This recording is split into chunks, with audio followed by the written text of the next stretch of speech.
Hi friends, காலை வணக்கம். இன்றைக்கி காலையிலேயே டிஃபனோட சாப்பாடு வேலையை முடிச்சாச்சு. பிள்ளைங்க சிக்கன் கேட்டதால் காலையிலே சிக்கன் எடுத்துகிட்டு வந்து கிரேவி மாரி செஞ்சாச்சு. கிரேவிக்கு நான் எப்போவுமே வெங்காயம், தக்காளி, சேர்க்க வேண்டிய மசாலா பொருள் எல்லாத்தையும் அரைச்சி எடுத்துருவேன். பாருங்க, ஒரு பக்கம் சாதம் வெந்துக்கிட்டுருக்கு.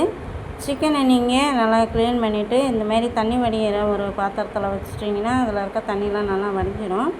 அதுக்கப்புறமேட்டுக்கு கொஞ்சமாக நெய் ஊற்றி சிக்கனை நல்லா வதக்கிட்டு அதுக்கப்புறமேட்டுக்கு நீங்கள் கிரேவியில் சேர்த்துக்கோங்க. நான் குக்கரில் தான் இன்றைக்கி வேக வைக்க போகிறேன்.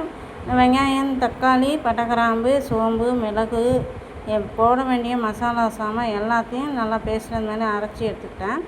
அரைச்சி எடுத்த பேஸ்ட்டை மறுபடியும் எண்ணெய் ஊற்றி பட்டை, கிராம்பு, இந்த அன்னாசிப்பூ, பிரிஞ்சி இலைலாம் போட்டு அரைச்ச பேஸ்ட்டு எல்லாத்தையும் ஒரு 2-3 நிமிஷத்துக்கு நல்லா எண்ணெய் பிரிகிற வரைக்கும் வதக்கிட்டு தேவையான அளவுக்கு தண்ணி அந்த சிக்கனெல்லாம் சேர்த்துட்டு ஒரு 3 விசில் வச்சு வேக வச்சு எடுத்துட்டேன்.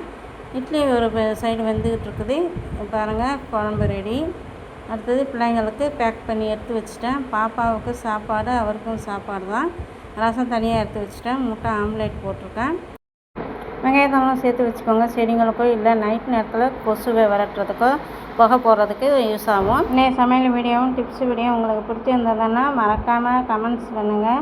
சேனலை மறக்காமல் சப்ஸ்கிரைப் பண்ணுங்கள், லைக் பண்ணுங்கள், ஷேர் பண்ணுங்கள். இன்னொரு வீடியோவில் உங்களை சந்திக்கிறேன். பாய்.